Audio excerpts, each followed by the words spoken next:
Okay, man, are you ready to go? I'm ready to go. Now, come on, now crank this motherfucker up.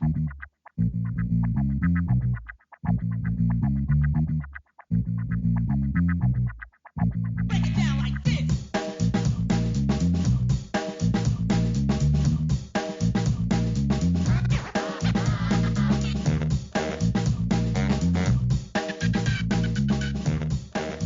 Hello Internet, Gino that Pinguino Grieco here again with another episode of Deep Listens, and today it's time for you to get in the car, loser, because we played Get in the Car, Loser, the latest game that actually, this is one of the most current games we've played, though honestly, the last few have been like right after the game came out, but we have completed Get in the Car, Loser, the latest game from Christine Love, and joining me to discuss this game, this lesbian, what is the tagline?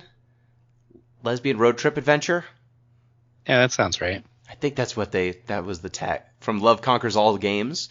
Joining me as always to discuss this, Pete Busby. Hello, Pete.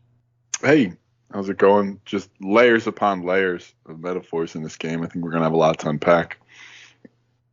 So we have a slightly lighter fun fact to sort of compensate. So this one sounds simple, but when you see it, it's super cool. So I encourage you to Google it. Apparently, sperm whales sleep vertically. What? Yeah, so not for very long. They do 7% of their day. So it's bursts of like 10 to 15 minutes. But basically they dive and then just like invert with their heads towards the surface and then just float for a while. And you'll see groups of these sperm whales all floating vertically in the water, taking a nap. It's wild. It's very strange to see them all like that. I know. It's crazy. Are you telling me sperm whales are the vampire of the sea? Pretty much, yeah. I mean, they eat squid. Just like vampires. Dude, what vampires are known for. Do we know why they do this? I haven't seen anything that explains it. They do that thing that like dolphins do where they sleep like half their brain at a time. So like maybe it's easier to get oxygen or like so they don't sink. I have no idea. I just know it looks super cool. I guess we don't question why bats sleep on ceilings. Why should we question why sperm? There's plenty of ground for bats to sleep on, and I know we don't question why we sleep horizontally. You know, we don't. The whales. That's weird. That's true. Sperm whales are watching videos of humans sleeping on beds, and they're like, fucking weirdos.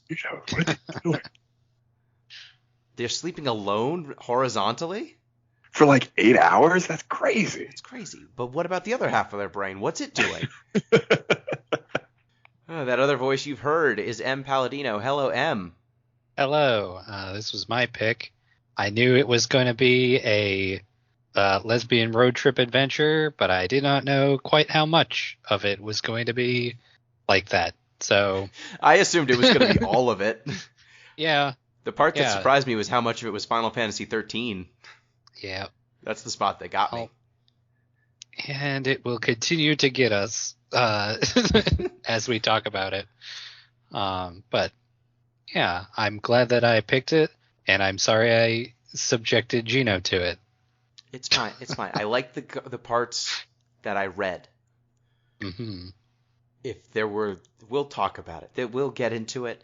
I think that they did some good things with the Final Fantasy XIII combat system, which is a bad combat system that I hate.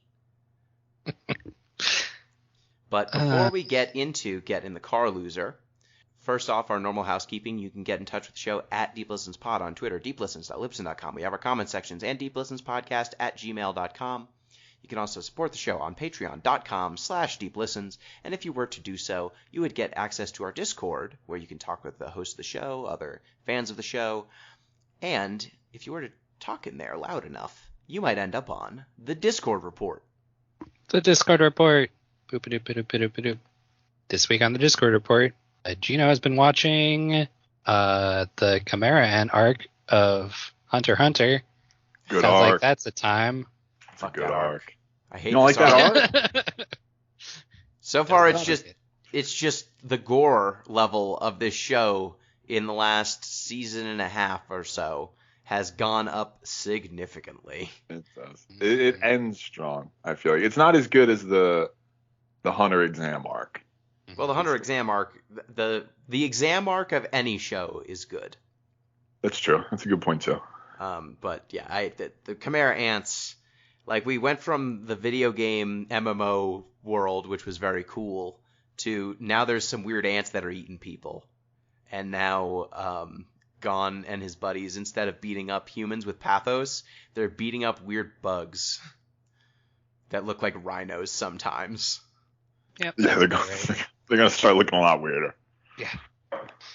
Also in the Discord, Jeff watched Rise of Skywalker, Oh, everyone's favorite Star Wars movie. Not really. He didn't like it.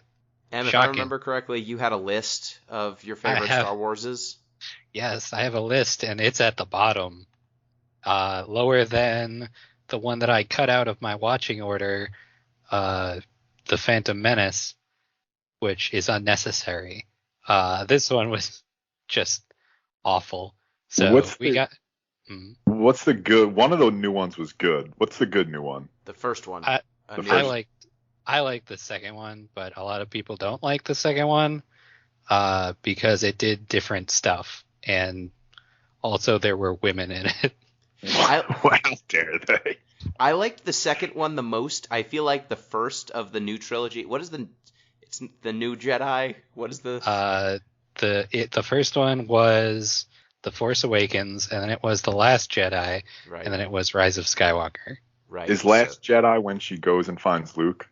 Yeah. At the end of the whole first one in this trilogy is her like finding the map to find Luke, Right. and then at the very last scene she finds Luke, and then after that is The Last Jedi, which is her hanging out with him for most of the movie. I like that one. Yes. I Yeah. like that one. I feel like The Force Awakens is just a good first a remake. It's a solid intro Star Wars movie. It's better than The Phantom Menace. It feels a lot like it's just A New Hope. Yep. Again. Yep. Like with a lot of the same story beats and same characters. And same settings too. Mm-hmm. I And then like what they did with The Last Jedi. That's the Yeah. most ambitious. Yes. What was it? The Force Awakens was a remake of A New Hope, basically, and then they got Rian Johnson to do the next one, and he was like, "That was stupid. We're not going to do that." And so he like ripped out all the parts that made it A New Hope, and was like, "Fuck it, start fresh." And then all the Star Wars fans were like, "What? No, we all like that." And then they got J.J. Abrams back to do the conclusion of the trilogy, and he does not conclude things well. So, yeah. So it was a mess and also rolled back everything that happened in the movie before that.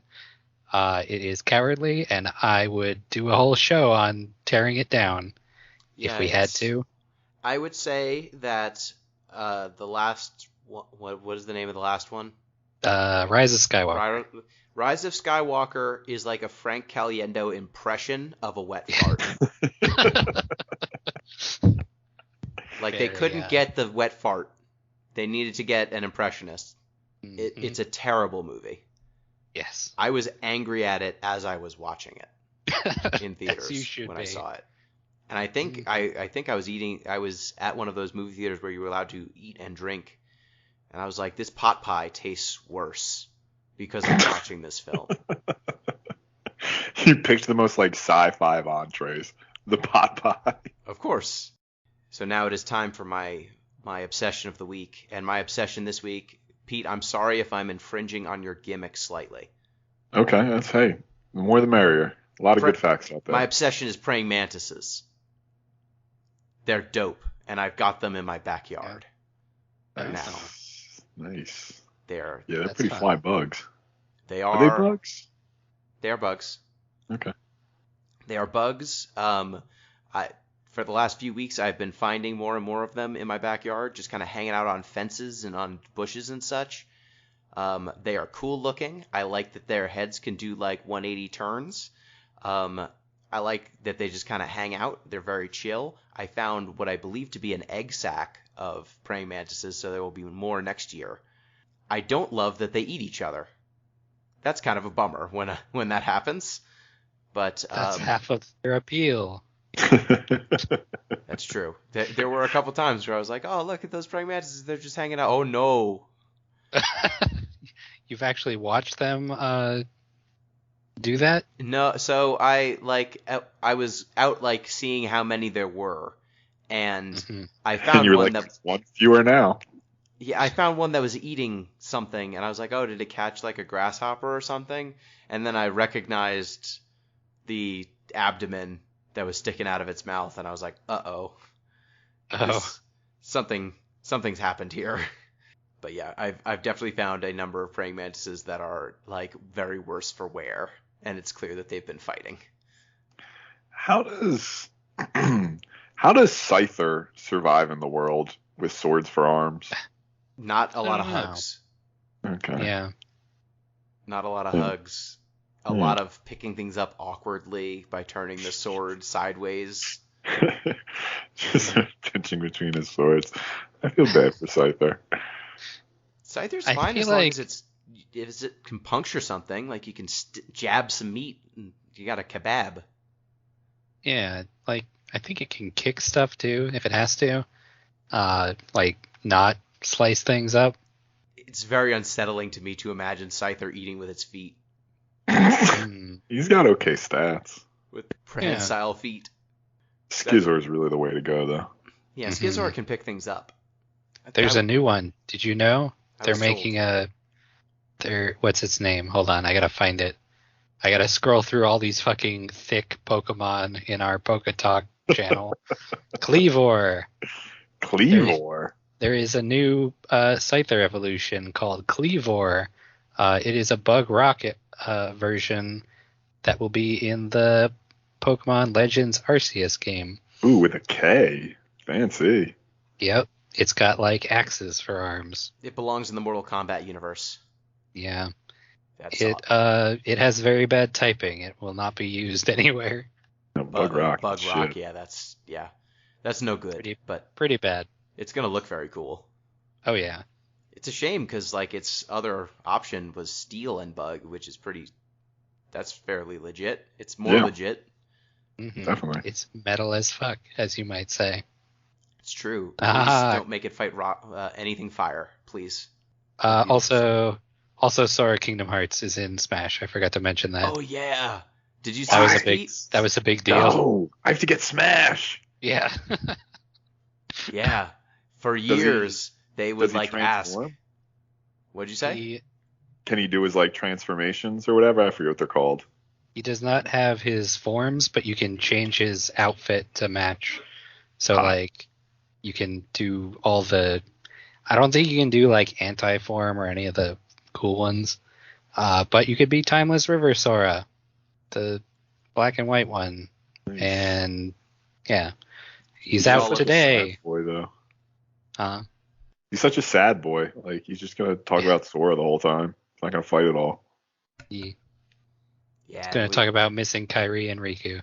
That's true. Yeah, why did I say Sora? I mean, Kyrie.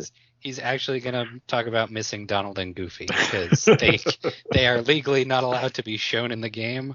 Which is great. Yeah, there are backdrops, like they do the whole stained glass thing, and people have compared it to the ones from the game, and Donald and Goofy are not present.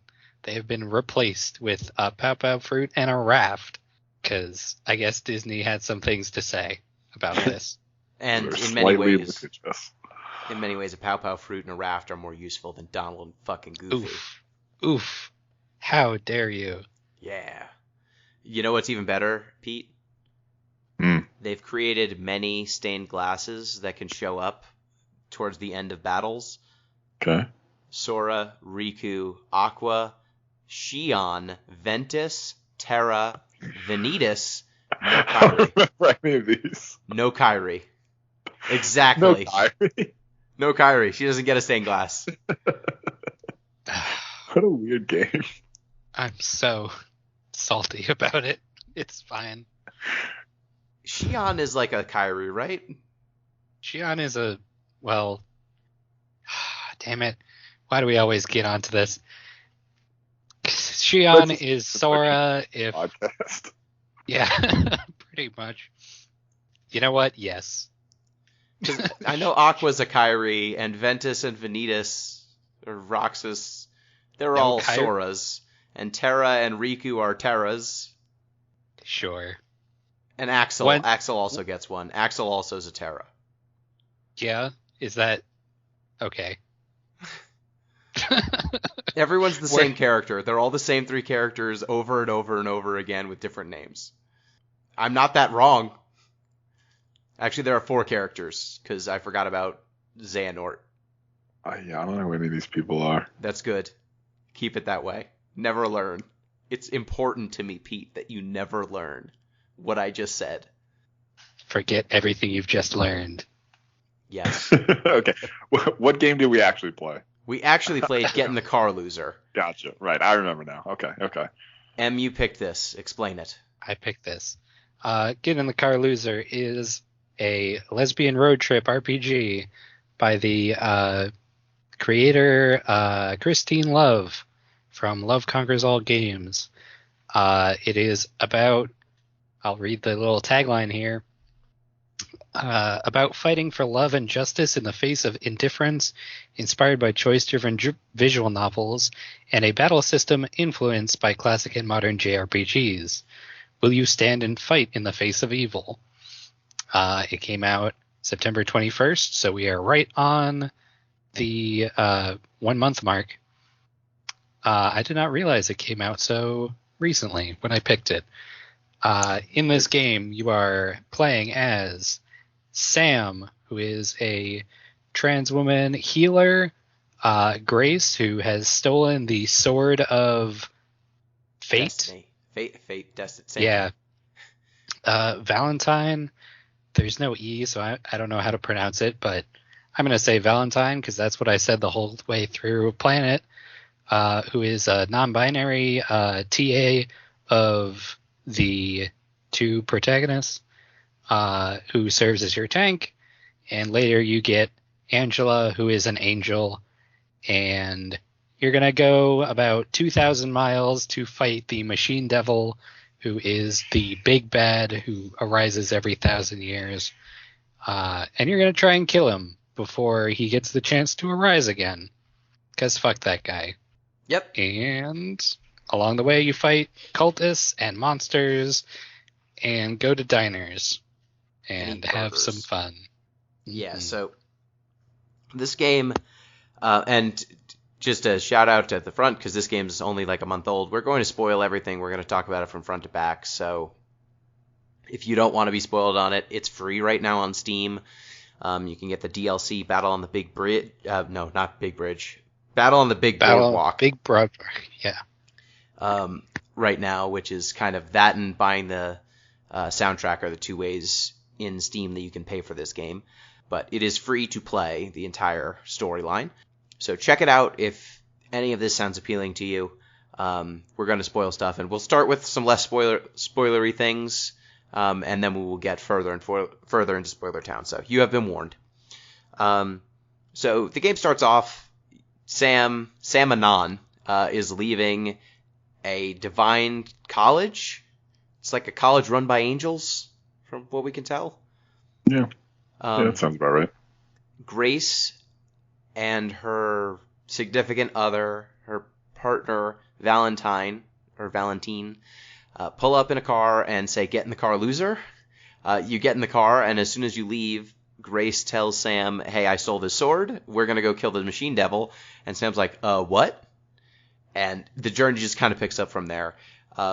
The combat in this game, because it is a JRPG style of combat, it's a real-time battle system, heavily inspired by Final Fantasy XIII, which means we've got the stagger meter, which fills up as you do largely ravage damage. And Em and Pete, neither of you played 13 or any of the 13 games, right?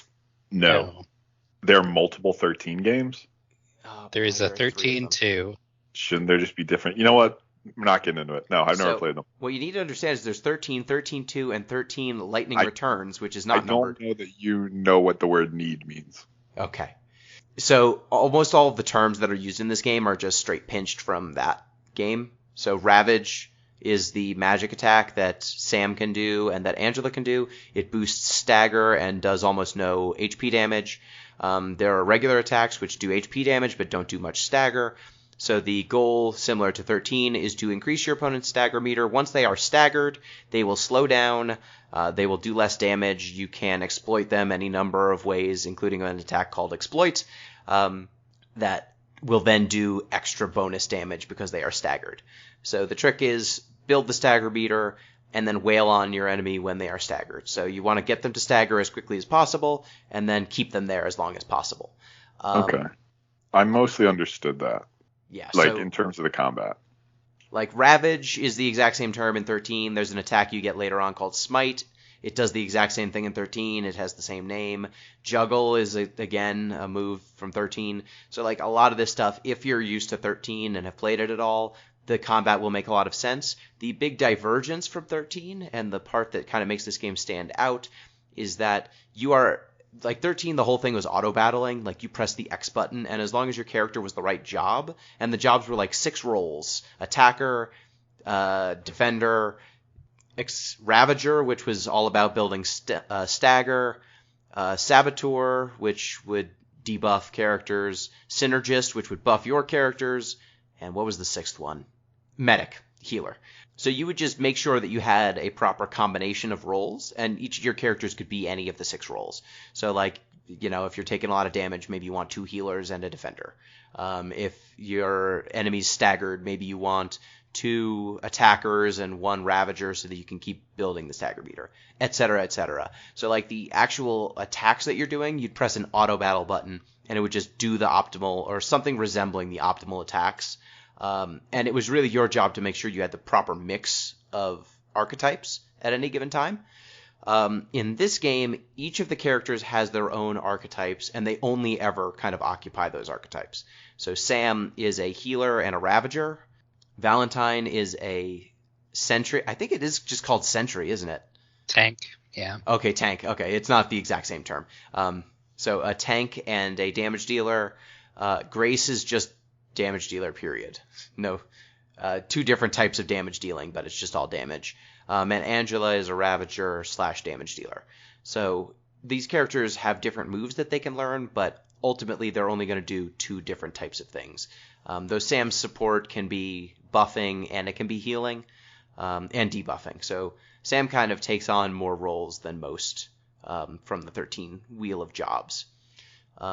But early on, you kind of just get attacks at Ravage and that kind of stuff, and then it builds upon that as you get more and more items, and we'll go into the item system a little bit later. So, Em, what did you think of this combat? Since you weren't familiar with 13, how did it take to you?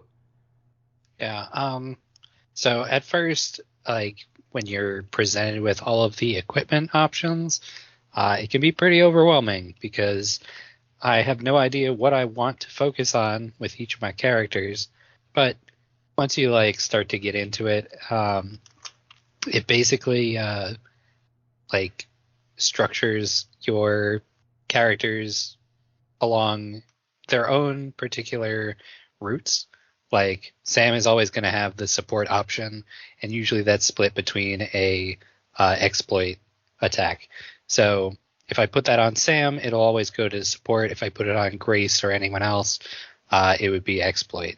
So you can basically determine, like, do I need the healing or do I want the ravage or like the tank ability for Valentine? And so it sort of isn't too bad once you actually start getting into it. And then the actual, like, what you do in combat, I was playing on keyboard, so you control each character by pressing A, S, Z, or X. And there are 3 like sets of abilities that you toggle through using W. And then at the end of that, Grace has 1 big attack that she can do. So for the first couple of I think until chapter 2, you can basically just go like A, S, Z, X, and then hit W, and then do the same thing. And then you rotate through like that. And you don't have to think too hard about it. Chapter 2 presents a little bit more thought because it introduces the elemental system, which we'll probably discuss. We'll discuss it right now. Why not? Since I'm talking. There's fire, wind, water, and what's the other one? That's it. Nuclear, which is all three. Yeah, there's like atomic. Yeah, so there's a triple threat, which will deal weakness damage to anything elemental, but take weakness damage from anything elemental as well. So it kind of removes all the nuance from the element system. So yeah, those, I think, like, once you...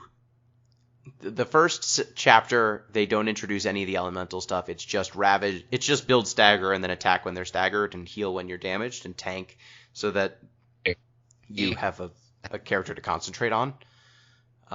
Chapter 2, you get elements. Chapter 3, you get some more advanced stuff. And Chapter 4, you get like the full FF13 catalog of moves. Yep.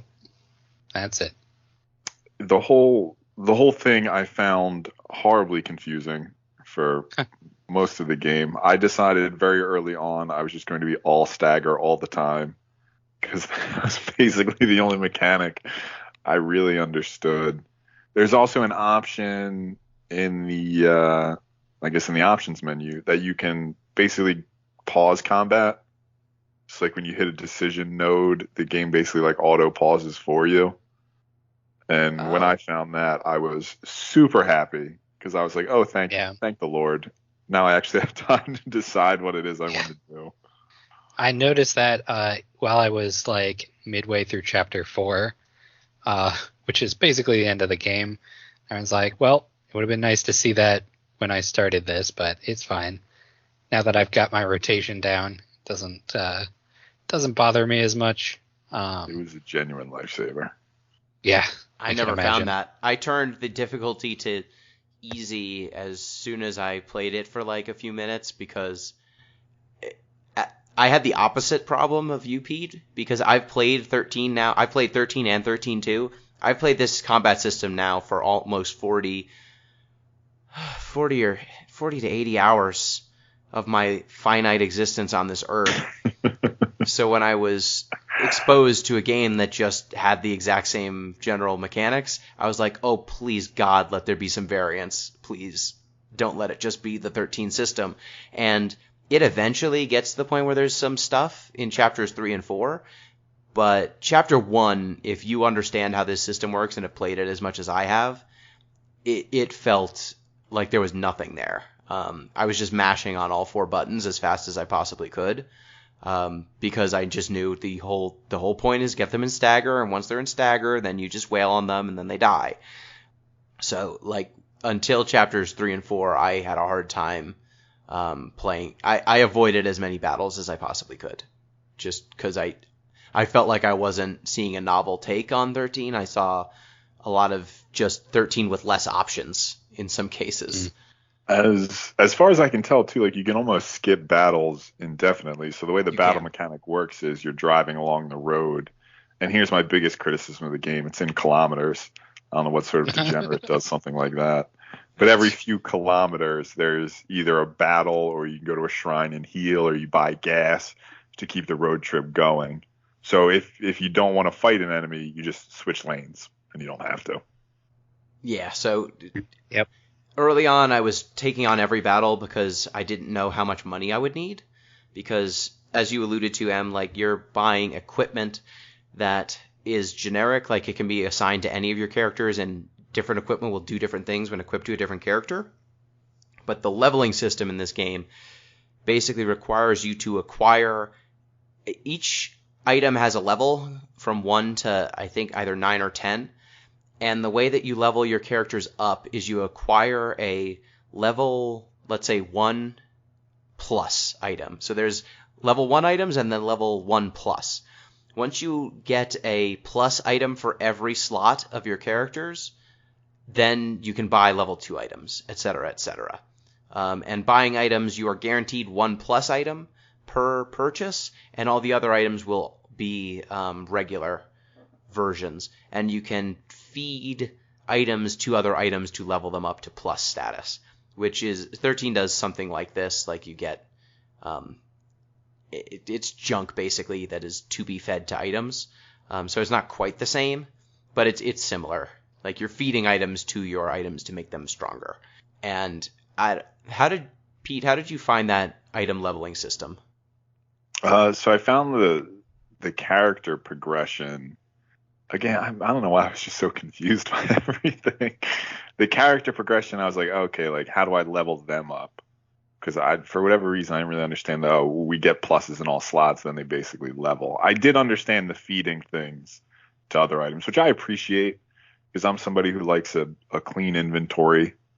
So it's nice to just be able to sort of get rid of them like that. It is annoying though that like you have to do these. I don't know if they necessarily were random. What are those games called? Gotcha. You have to gotcha. Yeah, you had to do basically those to get your item stash up, and I just find them generally annoying. Yeah, you eventually unlock an app, a gotcha app that lets you purchase things from wherever you want and not just at stores. If you do, did you use that challenges, like once or twice, you only get one item per pull, whereas the stores just to see it. You get apps for that. You get a gas app, so you don't always have to go to the gas station, and you get an auto heal app, so you don't always have to stop at the shrines. Did you all ever run out of gas, except the one time the story forces you to? Just the one that time. once. Yeah. Yeah, I'm curious what happens, but at no point was I even close to running out, really. I loved the gas line introduction. Oh yeah. Gas line, your lifeline to a world of gas. There's like an app developer that you meet who is like, you can try this out, and then the rest of that little segment of the trip, Grace is like, but how does it get the gas into the tank? And everyone else is like, oh yeah, I've always wondered how that works. And Grace is like, no, I mean, how does an app get the gas inside the car? That was one of my favorite bits. That was good. It was a very good bit. Yeah, so like getting the gas and juggling the items. I don't remember the game explaining that you needed to get a plus in every slot. No, I was very confused. I think that I figured it out because I went into the shop and I was like, why are these grayed out? And then I read on the options, like, get an item in every slot that is level 2 to unlock level 2. So I was like, okay, so I have to basically equip all of these pluses, and then I will gain access to the higher tier stuff, and then we'll keep doing that. It's like a rotation. So maybe I didn't read anything because reading's for squares. Of course. I figured it out because there was no other way for it to work. Like all they let you do is upgrade items. There's no upgrading of the characters or anything. And it's funny when Angela explains why this divine being is also leveling up at the same pace as the other characters. Yeah, that was good too. Angela's like, yeah, I match y'all. Like I obviously have divine powers, but I'm not allowed to use them. So I'm empowered by all of you. I will always be exactly as strong as you are.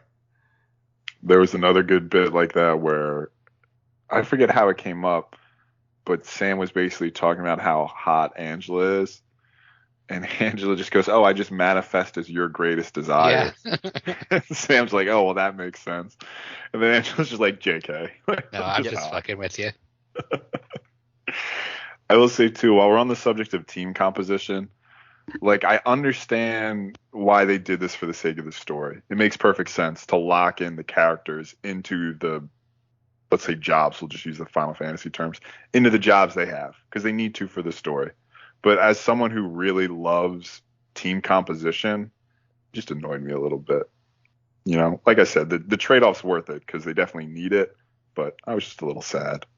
I was just going to ask Pete, you were already kind of confused. Do you think if there was a job system, that would be less confusing? Just somehow even more mechanics. Yeah. Was confused. Well, I mean, Right, if there was a it's job system, like, it's mostly that this leveling system is very non-standard. If it allowed you to assign abilities, if the abilities weren't tied to items, and it's not like, you unlock the item and then you keep the ability. Like, you just constantly have to be rotating through items because you need to keep up to date so that you can unlock the better items. Like, there were a lot of times where I liked the palette of moves I had, and I didn't like what the next level of moves was offering me in terms of what it actually did in combat. But because that's the only way to get access to the higher tier of items, I had to equip a bunch of stuff I didn't want and make my team worse in the short term so that I could eventually get the higher thing. Because it's not just that you're unlocking different attacks.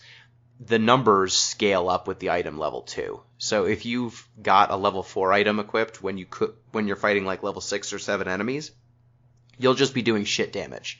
Your character will be non-functional. So you have to stay up to date with item equipment. And especially in Chapter 2, I felt this pinch the most because they introduce a bunch of items that give you passives on, like, elemental passives. So every move this character will do will be water enchanted or fire enchanted, something like that.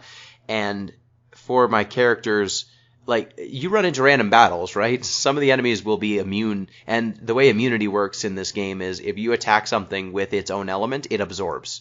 If you attack it with its, I guess its weakness, you deal double damage. Or, I don't know if it's double or 1.5 times as much damage, but it just harshly punishes you for attacking something with its own element. And so the idea of ever equipping a passive that might randomly fuck me just seemed very silly. So I just avoided those like the plague for almost the entire game. I had the issue when I got into Chapter 2 because I had some of the elemental affinity items equipped. And I was like, it's taking a really long time to kill anything. What's going on?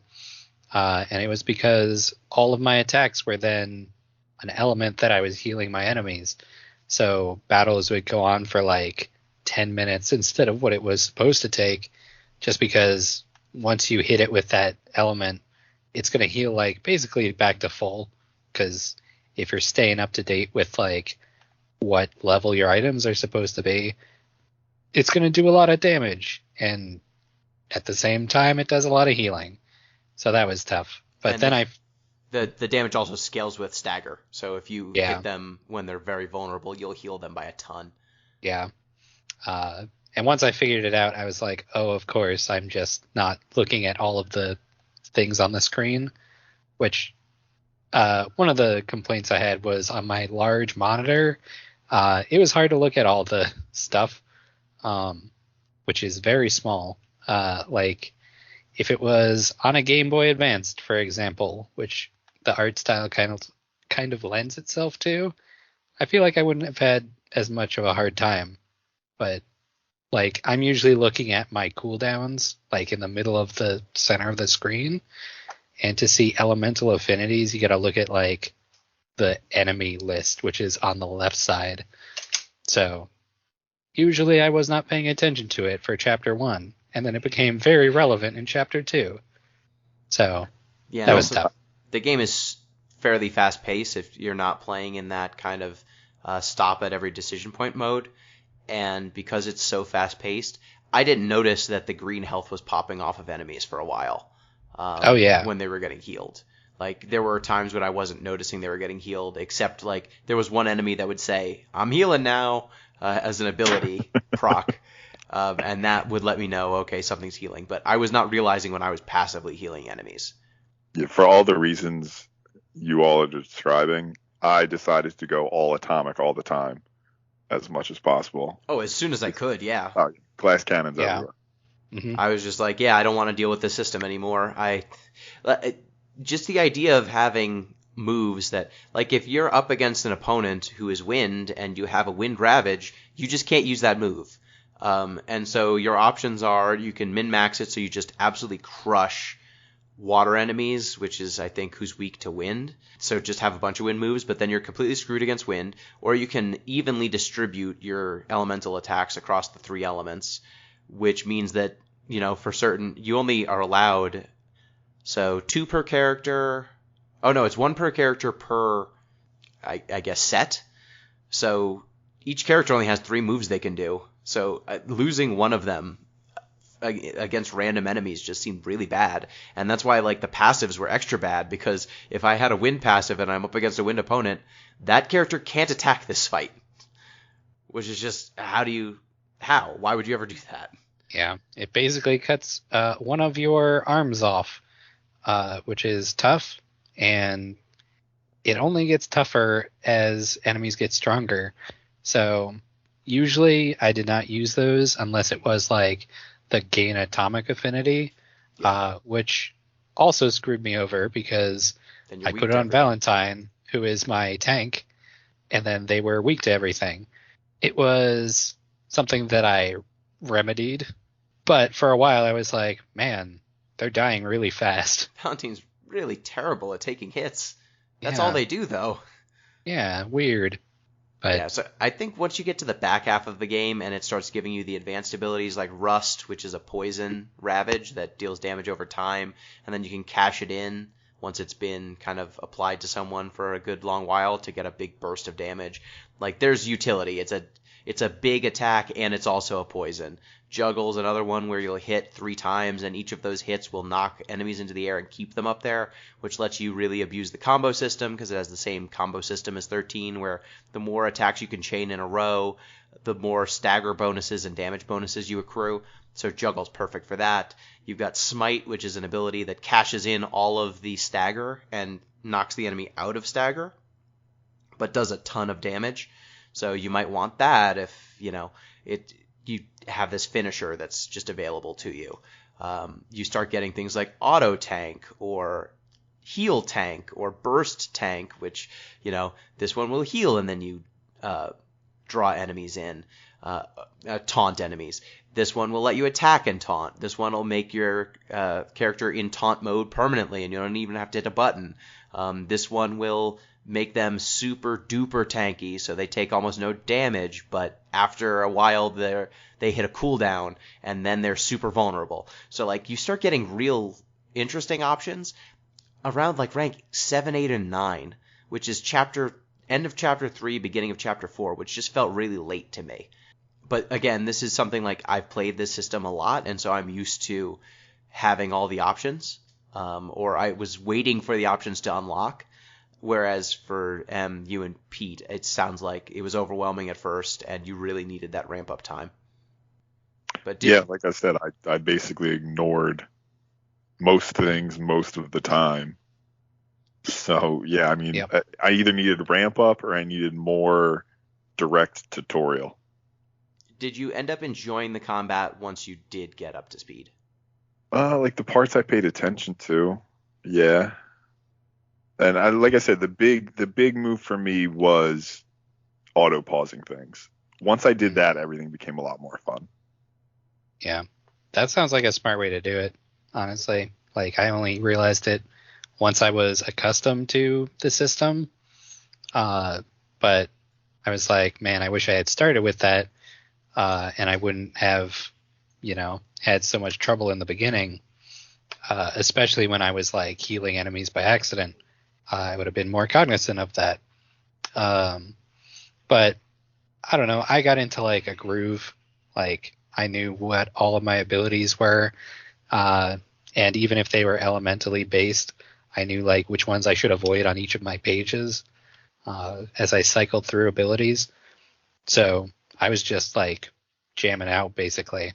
It kind of has the like Final Fantasy XIV has this like cooldown system where you can like see your abilities as they're recharging. So I'm a little accustomed to that. So I was just like watching my cooldowns and I was jamming out. So I didn't mind it too much. And every time that I had to rank up, I was like, okay, I got to change my tactics a little bit, but I can keep most of my stuff. Like, one of the big things that I had to trade out was I didn't get another slow after rank 7, which was one of my tactics for like getting through chapter 3. I would hit things with slow, and then the boss for that also needed slow in order to not kill me immediately. And so that was basically how I survived for so long. And then at a certain point, I was like, well, time to retire that, which is unfortunate, but, there are other things that you could use. By then, you've got, like, Juggle and Rust and all the other options. So I was like, all right, time to try out something different. And I got through it. So I'm not upset about it or anything. Yeah, the only thing I wish is if you could change items mid-battle, or there were kits, like 13 had basically kits that you could load out so that you could hot swap between jobs as necessary. If you had something like that so that you weren't so committed to your kit and it wasn't such a pain in the butt to change kits, I would have liked this a little bit more, just because there are some enemies where I would have the items to make a better party or a more efficient party, but the idea of tailoring my party to specific fights against random mooks just seemed so time-consuming and off-putting that I just didn't do it. But a lot of the higher difficulty battles seemed like they really benefited from that level of fine-tuning. So it just felt like the game has this level of depth, but it's a pain to access optimal play in some cases. So instead I just rolled with a jack-of-all-trades thing and just avoided the highest level content because like the payouts didn't seem worth it. So with that kind of discussion of the mechanical underpinnings of the game underway, like this is, your moment-to-moment gameplay, but I think the heart of this game is really the dialogue and the story. So like we said earlier, you start out, you get in this car, you're going to stop the Machine Devil, and Grace has stolen a sword, the Sword of Fate, yeah. The Sword of Fate, and it's prophesized that every 1,000 years the Machine Devil will rise up. And how would we describe the Machine Devil and his cultists? You can pick the biggest, like the biggest contemporary assholes you can think of. Like that could be Proud Boys. It could be neo-Nazis. Neo-Nazis. It could be, who are those red pill assholes? Whoever those guys are. QAnon people. Yeah, it could be any of them. Yeah, pick somebody you hate. Yeah, and the game is very coded. Like this is all of the Machine Devil worshipping enemies are male. They are all sexist, misogynists, transphobes. They are all bigots in every line of dialogue they say to you. Yeah, they also talk exactly like the Twitter debate champions talk. If you know the sort of vocal affects I'm referring to. I guess textual affects. This is all red. Yeah, but. So here's the very first dialogue that I had against a Machine Devil cultist. They said, disgusting. You're what's wrong with the world today. Sluts like you are why the Machine Devil's gotta come back. And then when you respond to them in an aggressive way, like, stop being a fucking asshole, they respond, we're just engaging in healthy debate. That's what the Academy's about. There's no need to be such a white knight. And then they say, what's the matter? Am I triggering you? All caps for triggering. So, yeah, they're a very specific type of online person who, if you've been online at all, you have seen. Yeah. And it's worth noting this is right out of the gate. Yes. This is like the first dialogue of the game. So it starts off on this note, and that basically sets the tone for what you're going to be fighting against. Yeah, so your enemies are these racist, misogynist, white supremacists. Your party is basically, just kind of having a Final Fantasy 15 sort of experience. They're on a road trip. They're bantering back and forth. They're having a good time, at least in the beginning. And like the shout outs to FF stuff don't stop there. Like in the entire first level, there's a giant space whale that's flying behind you. And its name is Orphan, so Orphan is the final boss of 13. The space whale looks like Sin from Final Fantasy X. There's just a lot of like allusions to stuff like that all over the place. And kind of as the adventure goes on, the first line of discussion kind of centers around the Divine Order, which is this set of angels that they're actual divine beings that exist. They maintain the order of society, but they won't do anything about the Machine Devil to kill it permanently. They basically stand by as this cycle keeps repeating itself, and every time the Machine Devil comes back, like hundreds or thousands of people die. And the Divine Order just kind of sits by and says, well, Destiny will fix this. And Grace and Sam and Valentine are basically all greatly rejecting that. So, Pete, what did you make of kind of the Divine Order's place in this? Because this game is highly allegorical. The Machine Devil cultists clearly are stand-ins for kind of white supremacist organizations. Yeah. What did you think the Divine Order's stand-in was? So this one was a little less overt, let's say. I mean, my first thought was sort of like some sort of like faux allies, like people who are comfortable, like, you know, paying lip service to progressive ideals, but then at the end of the day are sort of like, that's sort of like my bourgeois life here that I have, though. So you can call them fence sitters. You can call them both siders, I guess. You know, people who are like, we need to talk about both sides. And you're like, there's really not a both sides to the Machine Devil, you know? Yeah, I would say, Em, did you have anything to add there before?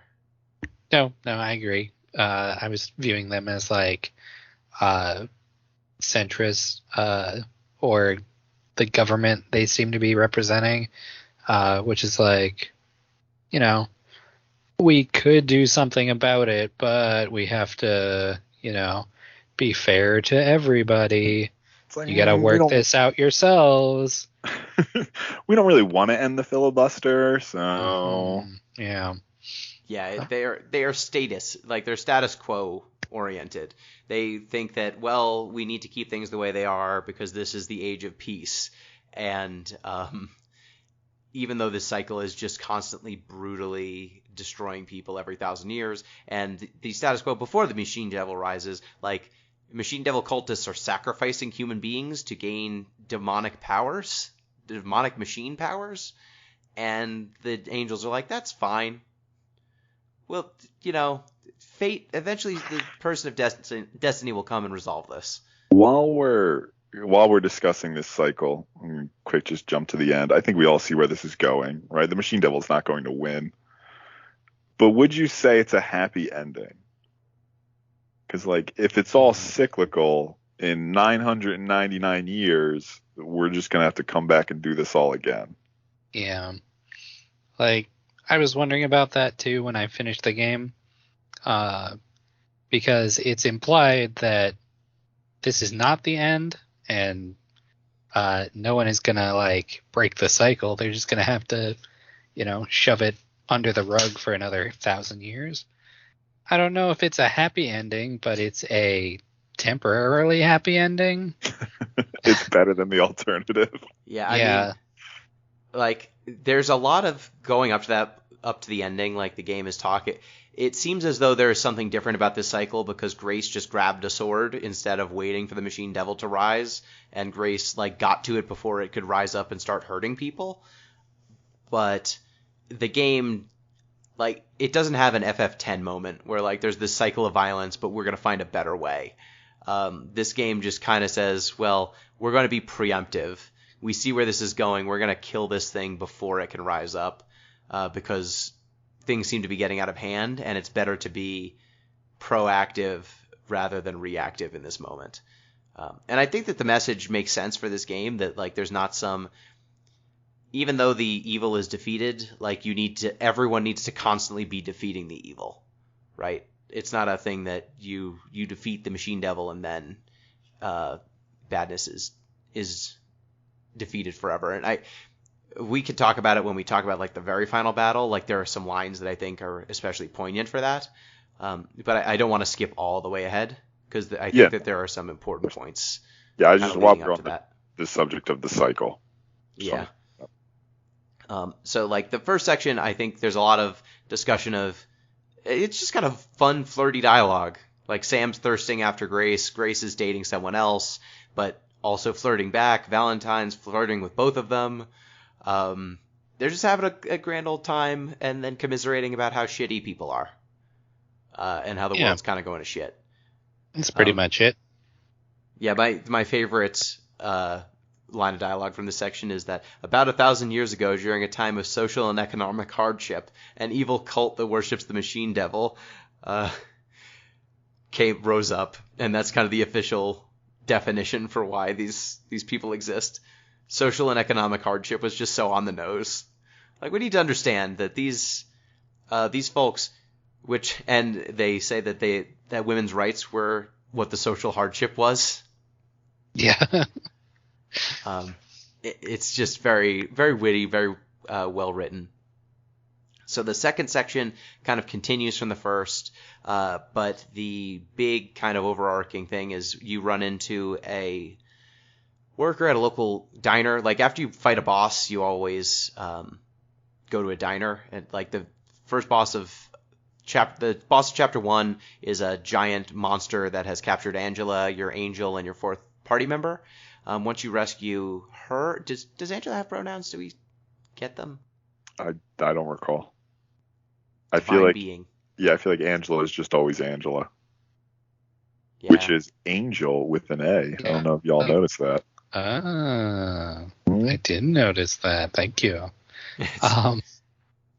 I think she said, well, I say she, but at one point Angela does say, like, I'm not a girl. Like, it's very much what's her name from The Good Place? Oh yeah, Janet. Janet, yeah. Janet Like, is simply everyone's Janet. like, oh, you're a woman. And she's like, not a woman. But I think that's the only time where Angela says anything in reference to, like, the divine being that she is. I don't know if angels have pronouns. We don't see it anywhere else. So Yeah, and I don't think the only time we have like a pronoun discussion is when Sam gets in the car with Valentine right at the very beginning of the game, and we just kind of go with everyone's pronouns from there. But once Angela joins your party, you talk to like a member of the diners that you run into all across the highway, and this diner worker who, I guess it's the same person in every diner, despite the fact that you're moving. It seems like it. It's not a nurse, an officer, Jenny situation. yeah. Nurse Joy. Mm-hmm. Yeah. Yeah. No, I think it's apparently this server is the most powerful character in the entire game. Yeah. She just has absolute control over space and time. Yeah, and that server says that there's a person who is harassing her boyfriend, is harassing her, and ex-boyfriend is stalking her and wants you to put an end to it.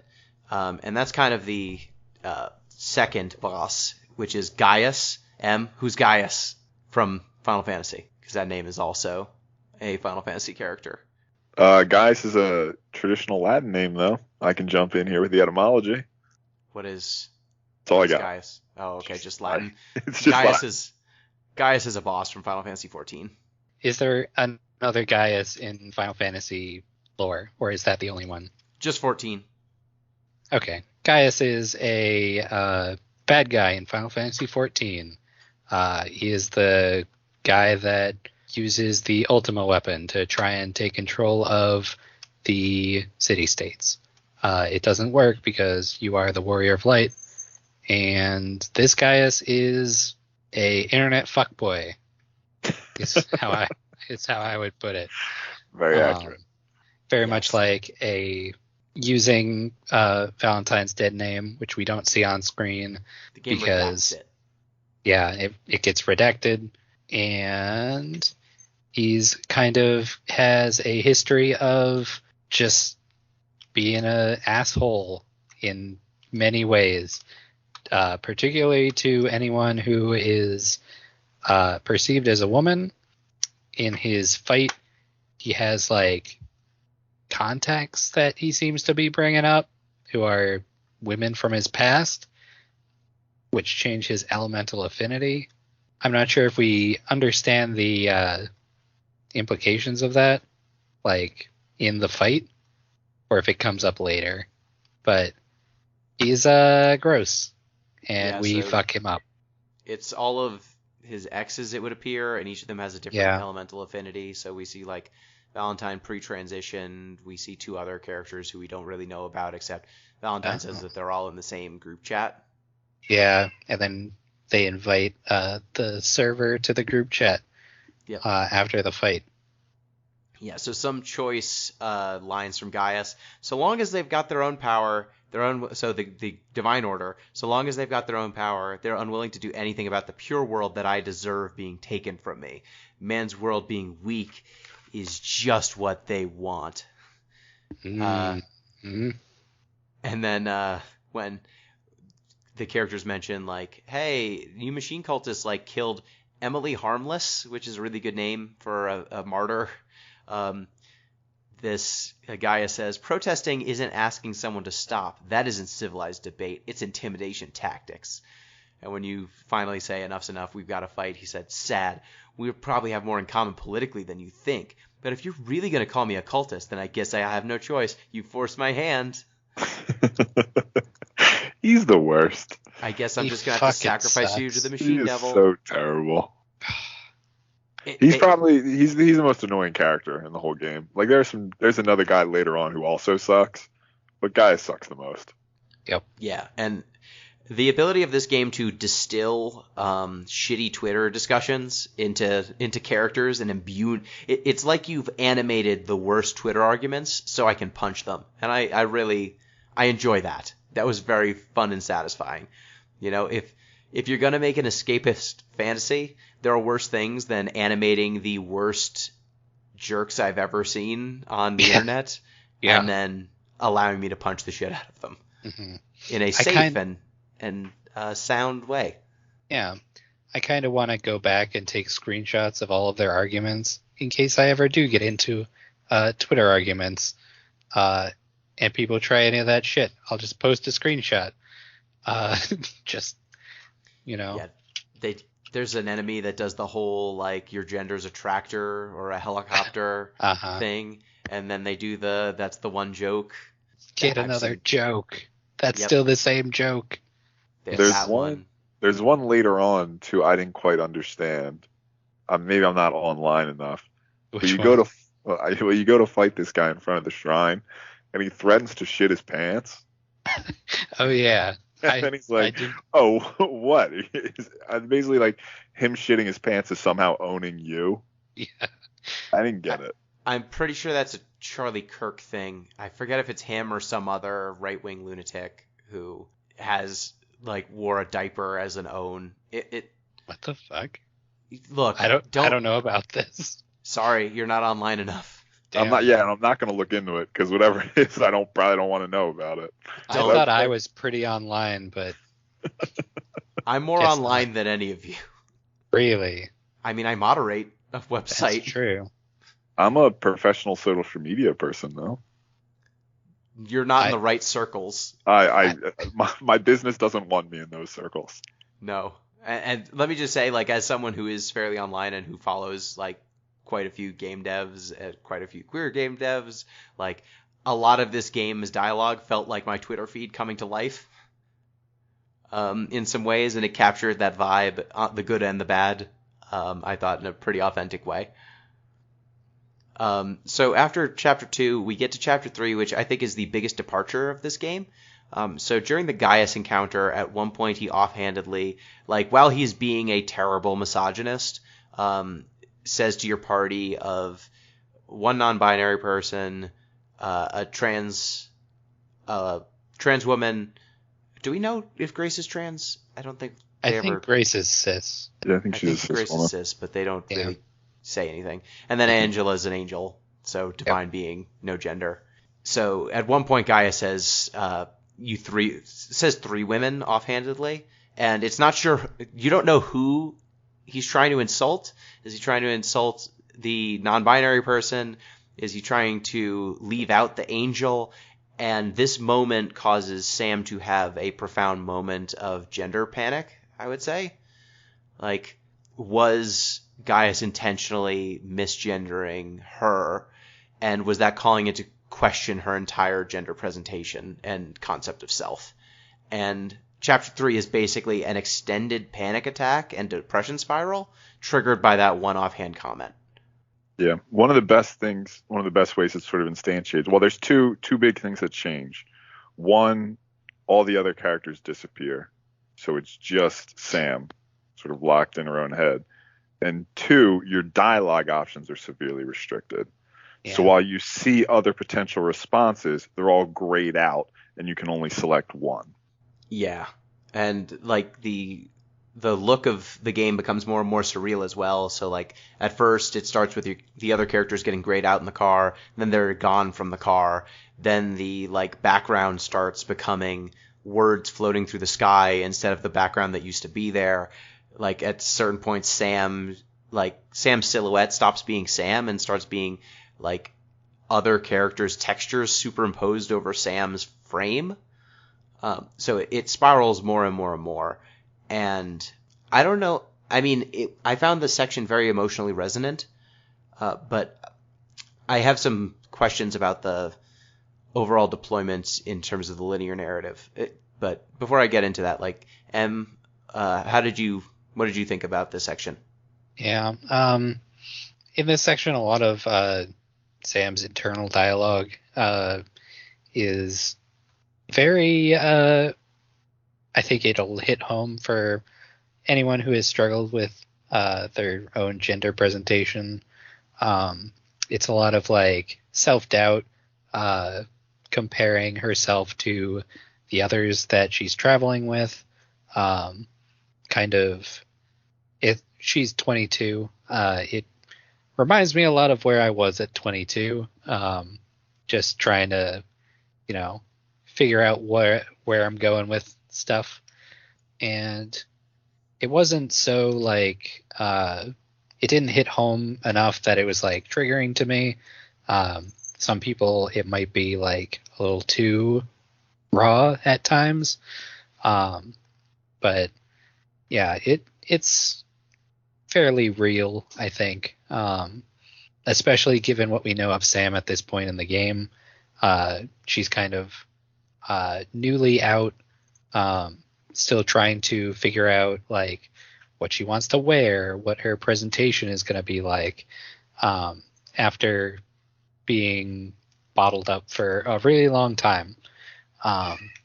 It's that kind of self-reflection, and also where she fits in this party. Why is she the healer when everyone else is like out there doing damage? It kind of is all of that. It also goes back to the initial conversation with Valentine, where they asked what her pronouns were, and she was like, "Well, why did you have to ask me that? Wasn't it obvious based on presentation?" But then Sam is like, that's just what they want people to ask them. So it's a lot of unpacking. And then at the end of it, Sam kind of starts to affirm herself. Samson. My cat smashing things in the background. She starts to say what she wants to be in this trip, what she wants to contribute, and it kind of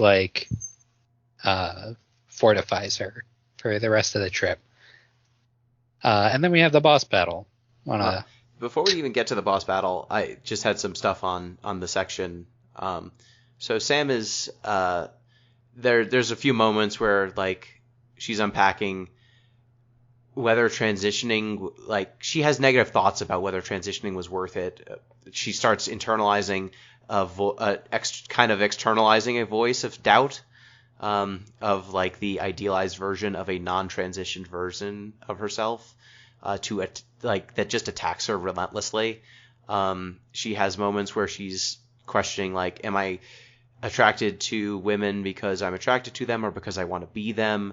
Where is that line? She says there's one point where it feels almost like the developer is breaking the fourth wall. And the section, Sam says, I've gone through all the TERF comments on interviews with trans creators just to remind myself how even people who claim to be feminists love to have a group of women they can hate, which I don't think at any point we get knowledge that Sam is a creative of any type. At least not from, other than, we know that she's going to college. Right. I don't think we know that Sam's a writer or anything creative. So that almost felt more like a fourth wall break than anything else. There's also a bunch of sections while Sam is having these thoughts where almost like a cue card will pop up on screen and have a commentary on what's going on. Like, Sam will be feeling microaggressions, and then the screen will pop up and say, like, microaggressions are an act of violence against, killing trans folks by 1,000 paper cuts or something like that. I don't remember verbatim, but there's a lot of, like, you deserve to be loved. There's no right way to be feminist. There's no right way to be trans. Like, a lot of just Sam expressing these really negative emotions, the game kind of having breaks in to kind of snap Sam out of it. And it really, like, it's maybe the longest section of the game. Sam just kind of having this. And then combat's still happening during this section, but all the color is drained from all of the encounters as well. So it becomes a much bleaker kind of environment. Pete, did you have any... Oh, sorry. Go ahead, Em. I was just going to say, it's interesting that you found that to be a long section of the game, because I actually, I was streaming the chapters, and I found chapter 1 and 2 were about 3 hours, and chapter 3 was like 2-ish. So it was actually shorter than the other chapters. So it might just be like heavier stuff.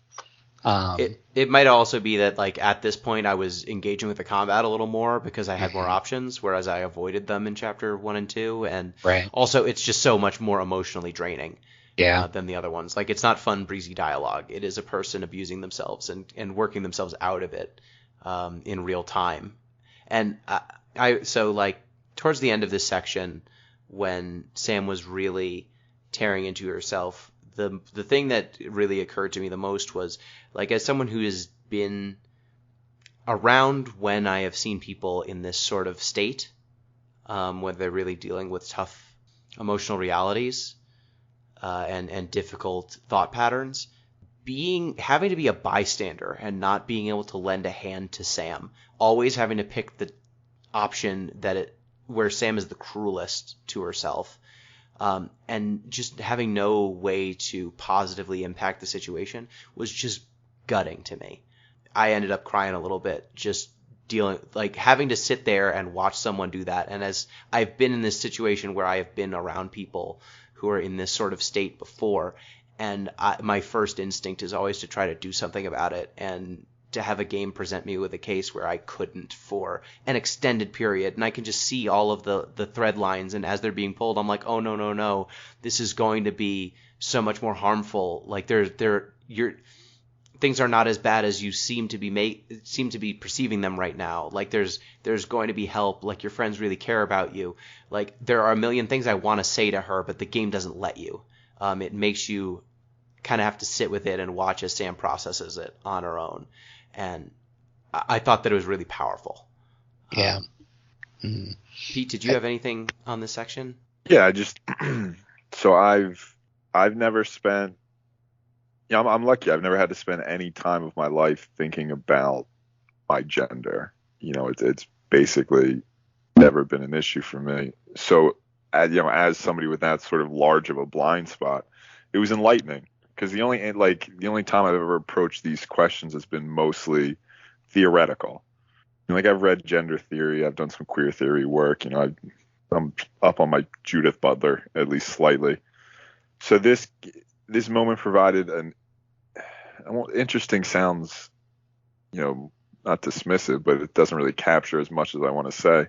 But it was enlightening, I'll say, to see this from a first person perspective, and that's something. Games, especially with those dialogue option changes you mentioned, Gino, can really sort of capture in a way that, Judith Butler was clearly a genius, but, she's working in a much different medium, let's say. So, yeah, I found it enlightening, draining, compelling, all the things we've mentioned so far. My only issue, and this is a purely technical one, is this is a game where magic exists. So it's absolutely possible that all the other characters could have been disappeared from the car, in which case it would require an explanation, whereas this seems to be more of a metaphorical isolation. So I did spend a decent chunk of time wondering, like, oh, how did the Machine Devil accomplish this? Which is clearly not the thing to focus on in that particular moment. Yeah, and the game really does not, like, once Sam once she starts having the panic attack and entering into this kind of depressive spiral. All of her friends go away, but the game does not explain whether this is Sam's perception. Are they physically gone? Is something afoot? Has magic occurred? And the final boss of this section is named Dead Name. It's kind of this externalized voice that Sam has been projecting, which is kind of the physically idealized, masculine presenting version of Sam that she's used to beat herself up, unintentionally, but he shows up and fights you. And it's like the other characters, as soon as I think it's when you win the battle or during the battle, the other characters come to and start talking to Sam again, and like the party starts reforming. And I think you have to revive your other party members, and they say like, we would never leave you alone to deal with this. But the game never makes clear how the other characters are seeing this manifestation. Is it really happening? Is it something that's in Sam's mind? It doesn't really try to scaffold it in narratively. And once we move on from Chapter 3, they don't explain what was really going on. I don't think that it has to, but it's just in a game where it's giving fantastical explanations for so many real-world occurrences and real-world topics, it felt odd that this 1/4 of the game felt almost like its own enclosed space. I don't know. I use this excuse a lot for certain, particularly auteur games. Nomura, for instance. I say a lot of like, it's just vibes. And this is kind of one of those things where I'm like, do I need an explanation or is it just vibes? I'm like, you know what? This one is like the one chapter that deviates from this sort of method of presenting information and putting us solely in Sam's head. So I was like, you know what? I could vibe with this for a little bit. And I think as far as like a departure goes, I think this is a worthwhile one to explore, particularly because it's not something that everyone goes through. So having to like unpack that over an extended period of time while you're still playing the game can be informative. If this isn't something that like, say Pete, for example, the theory of it, but like seeing it in action is a little bit different. Yeah, most definitely. Yeah. Yeah. I think my stance on it is just like, this felt very much like the last episode or 2 episodes of Evangelion. Yeah, I was thinking about that as I was going through it, particularly with the title cards that seem to be like in response to what's going on. It felt very Evangelion, which is it a bad thing? So I hate the last 2 episodes of Evangelion. So as soon as it started happening, I was like, oh, okay. So we're just like, there was a narrative happening, and now like actually the message of this is like Evangelion's like, depression's really bad, and we're gonna have 2 episodes now where it's abstract and it's completely detached from everything, but it's because it's vibes now. And that always bothered me in Eva, because it always felt like you could scaffold it in a way that would be satisfying to the folks who were following the narrative and feel like the narrative needs to tie everything together. So it doesn't have to be a hard cut to, abstract emotion land. But at the end of the day, like, I feel like this game's larger message is trans lives are valuable, queer lives are valuable, the feelings and emotions and struggles that people go through are valid and like the harm should be reduced. And that's the goal. That's the narrative. That's the point. It's not, do we need to defeat the machine devil with the cool sword? And so if you've got a chapter that adds to that goal in a profound way, who fucking cares if it doesn't match the narrative? And I think that's kind of where I come down on it. But my initial reaction was, I don't think Eva's as successful as this chapter is. I don't think that ending of Eva is as... It's not even as coherent as this. Yeah. Like, I knew what was going on here. Uh-huh. There's still, like, you're in the car, you are fighting combats, it's not a complete departure from the tone. And Sam is referencing events that happened earlier. Yeah. And it's not just like we're going to have open-ended sentences for a half hour while, watercolor paintings are happening.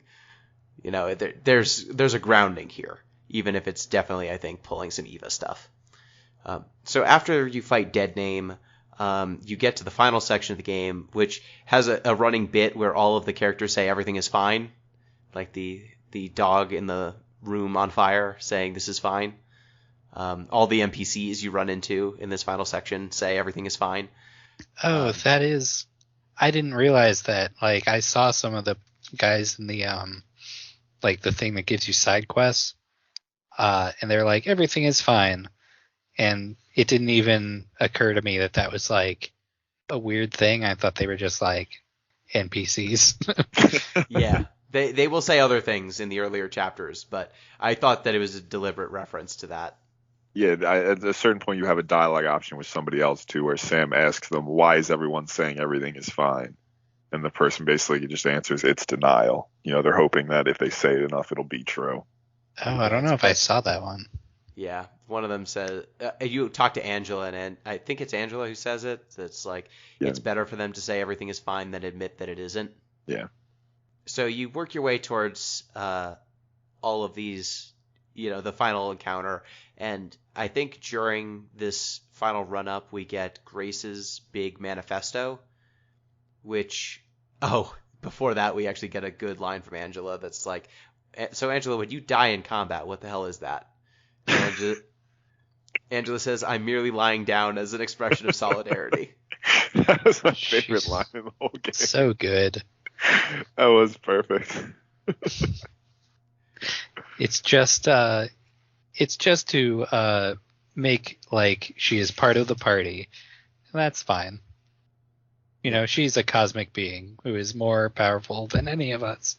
Yeah. But yeah. And Valentine's like, I'll be in front of you protecting your front. Grace is like, I'll be hitting all the enemies. And then Angela's like, and I'll be flying above you like a bird of prey. She's probably the funniest character in the whole game. For sure. She's got her own font. Yeah. It's true. She does. You can turn that font off, I also noticed. How dare you. Why would you? Angela, Sam constantly staring at Angela's boobs and all her feelings about it. There was a whole segment where, in Chapter 3 actually, where Sam is like unpacking why she's looking at Angela so much. She's like, do I just like boobs? Am I wrong for, is this misogynist somehow? And then she says, why would I think there's such a thing as a feminist girl boner or a feminist one? Yeah. Which is very good. So we get like Grace's manifesto, which I think kind of articulates another one of the game's big points. So they talk about justice, and they're talking about whether, what justice is in the world. And Grace says, after Emily Harmless, who's this protester who was trying to stop machine cultists from burning books at a library, she's killed by Dylan Southwind, I think was his name. So we've got kind of a Heather Heyer stand-in from Charlottesville, and Dylan Roof kind of stand-in, like evil white supremacist murderer. Grace says, that's the damn thing. Everyone kept talking about justice. How do we serve justice? What's the just thing to do? Was justice for Emily served? Shouldn't justice be equal if a cultist is assaulted versus if a cultist assaults someone else? Justice has to be balanced for both sides. That's what everyone kept saying. Justice, justice, justice. People use words for abstract concepts because we all intuitively understand, but sometimes they just use them so they can gloss it over without thinking about what it really means. I just think that's what happens when people talk about justice. If people walk around saying that the machine devil should come back, women are going to universities, interferes with their right to a government-assigned wife, queer people shouldn't exist, white people should rule over others, then they need to be shut down in the most effective way possible. I don't know what the fuck justice is, but I do know it's important to protect people from harm. We know what happens when those ideas are allowed to take power. We don't have to hear both sides. We heard out that side 1,000 years ago, and it fucking sucked. Even if they don't succeed, it's not safe to be around anyone who advocates that shit. Punching those fuckers is the right thing to do. Look at it this way. I don't want to see them hurt. That doesn't feel good to me. I'm not fucking vindictive.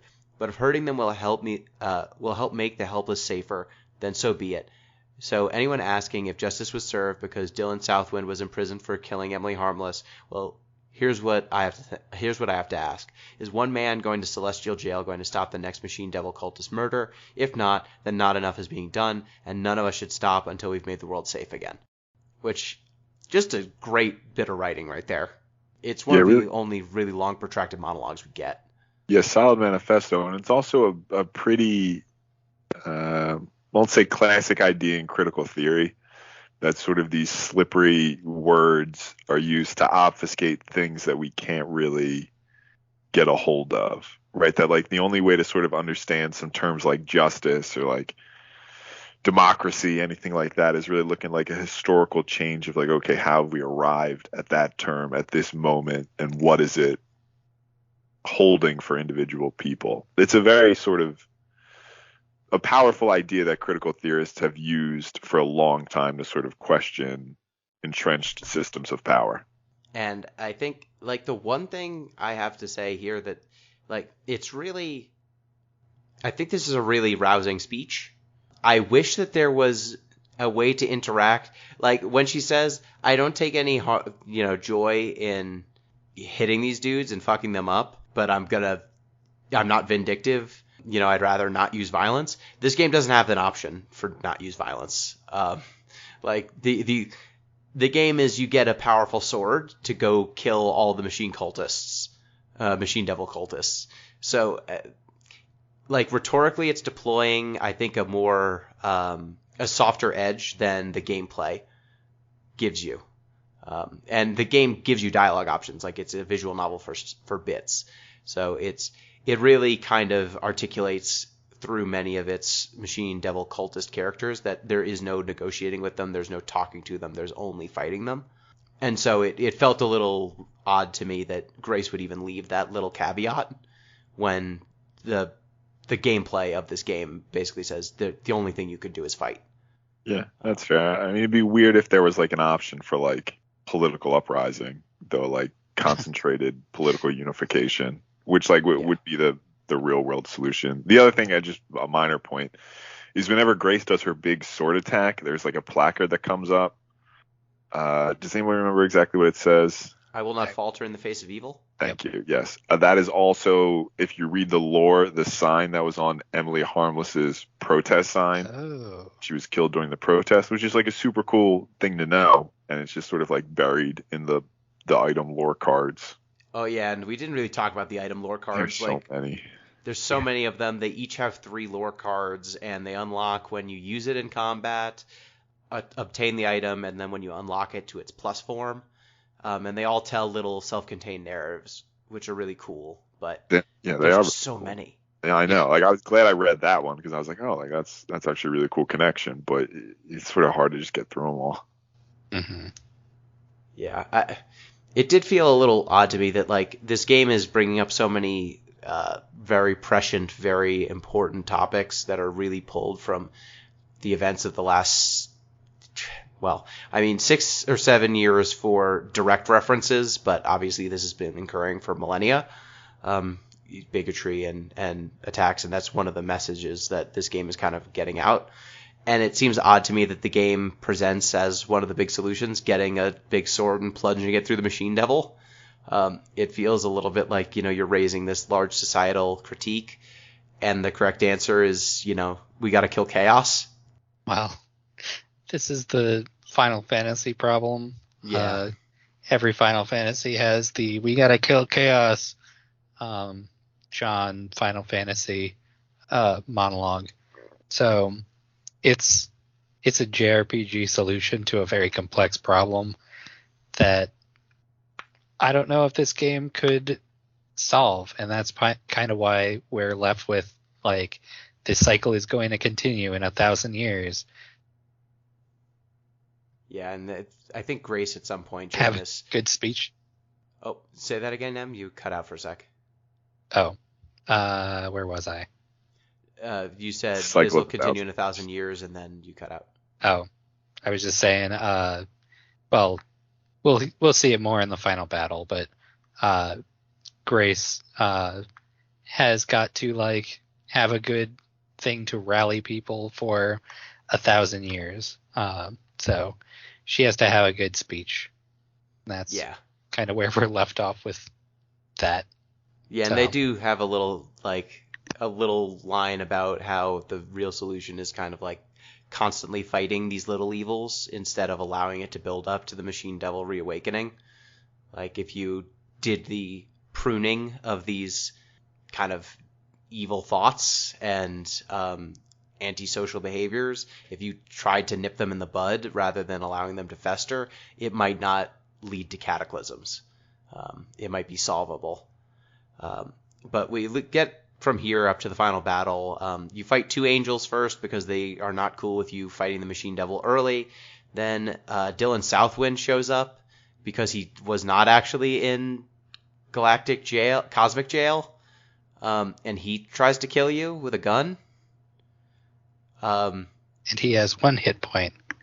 He does. He's a little bitch. You Yep. hit him once, he dies. And then it summons. It's Javanjo, right? Yeah. Johnny Vanjo. Johnny Vanjo. At one point, you can say like your name is stupid to it. Yeah, just John. Yeah, I did. because it is a stupid name. I want to know why that was the name of the big bad enemy. The Machine Devil gets summoned, and then you have a discussion with the Machine Devil, and he talks through each of your characters, non-Angela characters, when his dialogue comes up. And I thought the biggest thing from what he said was, I'm a meme, I can't be killed. The idea will always return. Chaos will always become appealing again, and when it does, I will be there. So basically saying I am the evil that makes men seek dominance and subjugation, and as long as someone feels slighted somewhere, they'll think that violence and chaos is the answer, and then I'll come back. Yeah, I mean, he's not wrong. Yeah. So, like, it's kind of bleak, but you do kill this. You fight him. First form is a regular battle. Second form is an elemental fight. Third form is kind of split screen for a bit.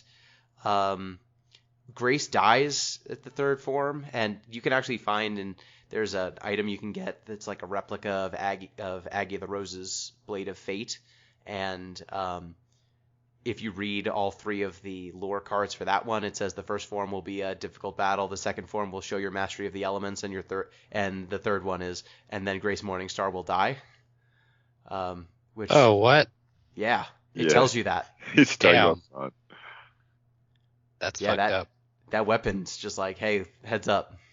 But when she dies, she goes to like the past, and Aggie of the Roses, the person who won the last cycle against this boss, gives her his life force, which is a Final Fantasy IX move. Like all the characters who were defeated throw their life force to the ones who keep on fighting.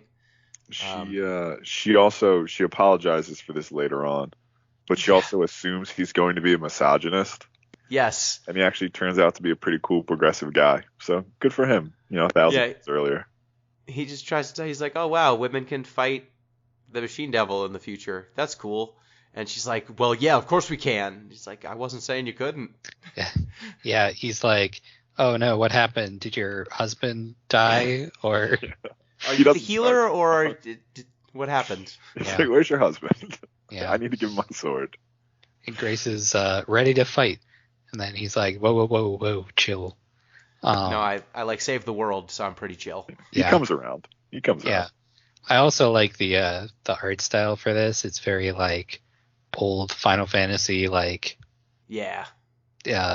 little combat box at the bottom. Thought it's pretty good. Yeah, it is funny to see the like modern progressive jumping down the throat of the old progressive because they're not using the right terminology and they're ill-spoken. Mm-hmm. Yeah, and then you win the fight. The Machine Devil rests for another 1,000 years, it would appear. Angela's going to get some sort of punishment, but you have to go to the diner first. because that's what you do after you win battles. Everybody gets milkshakes. Everyone gets milkshakes and a ton more stuff this time. Yeah. And I believe we also get Grace breaking up with Val because Yeah. she only dated Val for their car. Right. Yeah. And then they instantly, well, Val says that they're instantly going to ask Grace out again. Yeah. They're going to sell the car It's to fine. remove that obstacle and then ask them out again. Yeah, Val is just... Look, if Snow from FF13, which is clearly who Val is modeled after, had half the depth that Val did, I might like that giant idiot. Val But, is just, I'm going to say himbo, but I guess theybo energy. Most definitely. Yeah, Val's my favorite character. Val and Angela. I am Definitely. contractually obligated to like Sam. I do love Sam's, what would you call it, jumpsuit? It's fishnet. It's like a bodysuit. fishnet bodysuit. Bodysuit. It's a great outfit. Yeah, and I do like when the characters say, Sam, you're standing in front of us in all the battles. We can see your ass the whole time. Yeah, they're debating whether it'd be better for cape or shorter. And Val's like, no, I like it when the wind blows. You get a little sneak peek. Oh, they're That's good great. kids. Depending on what other dialogue you pick, Sam can say, like, wait, you've been staring at my ass the whole time? And then Grace will go like, yeah, we're staring at your ass in the outfit you picked out and the 3-inch heels that you wore on purpose. Specifically picked so we would look at your ass, yes. Yeah, this game's fun. Yeah. Like, It is. The dialogue's fun. For how deep and nuanced and sort of gut wrenching it is at times, it's very funny too. Good writing. The writing's great. So with that, are there any closing thoughts? Oh, we also find out that Sam is a princess. Yep. Yes. Again, Secret princess. not really alluded to. I mean, maybe a little bit, but not very alluded to in the rest of the game. There's actually a dialogue option you can pick. Em, were you going to say something? Sorry. Oh, no. Tell me what dialogue option that I clearly missed. Oh, there's a dialogue option you can pick that someone can, I don't know if you're picking for Sam or for someone else, but it's like, are you a secret princess? And Sam's like, fucking what? No. I must have missed that one. And there's also an item called the birthday candle that talks about how there was a prince named Samuel that was born, and every person in the land, like the most popular name in the country was Sam after this prince. And once they were like, Sam is a trans woman, I was like, oh, so she's the princess. That's just foreshadowing. I gotta go back and read all of the item descriptions now, because clearly I missed a lot of context from that. Yeah, there's trading cards, and the trading cards talk about how a group of girls got into this trading card game that was largely played by men, and then they all realized that they were playing this card game to hide the fact that they were all very, very big lesbians. Me too. Like there's a lot of great. I wish I didn't have to unlock all the damn items to get all the dialogue and use them in combat. I wish I could just read those little stories. And also, I wish there weren't great incentives to sell all of them. True. Or fuse them into things, because the stories are cool and the only way to get access to them is to have the items still. But yeah, any closing thoughts on Getting the Car Loser? You guys go first. Cool. I stand behind it. I support it. I enjoyed it, except for the parts that really, really confused me. But I feel like if I knew more about Final Fantasy, I wouldn't have been so confused. I wish that it didn't pick the worst combat system from Final Fantasy 13. I wish that they picked a different Not knowing one to be anything inspired about it. by. Yeah. Not knowing anything about Final Fantasy 13, I thought the combat system was fine. I think this is, if you are in the market for a JRPG, you could pick worse things. Oh, for sure. And all of the dialogue is good. All of the characters are good. I think there's a lot of poignant things about it. Yeah, I really like it, but sorry, Gino, that I had to relive all of those Final Fantasy XIII memories. But I stand by it. This is kind of like the anti-13 from a story perspective, because those characters are paper thin and are just driven by destiny, and they just keep talking about the word destiny, whereas this game is a group of people seizing the moment with people actively trying to stop them. It's an anti-13 in terms of the story, and they did away with a lot of the problems I had with 13's combat system. I just wish that they didn't replicate 13's problem of starting you in tutorial mode for too long, at least for me. Now I recognize that for folks who are not versed in the 13-averse, the combat might have actually been the opposite. It might have been overwhelming instead of boring in the outset. But it is not. It has ascended above its 13 inspiration for sure. Yay! Yay.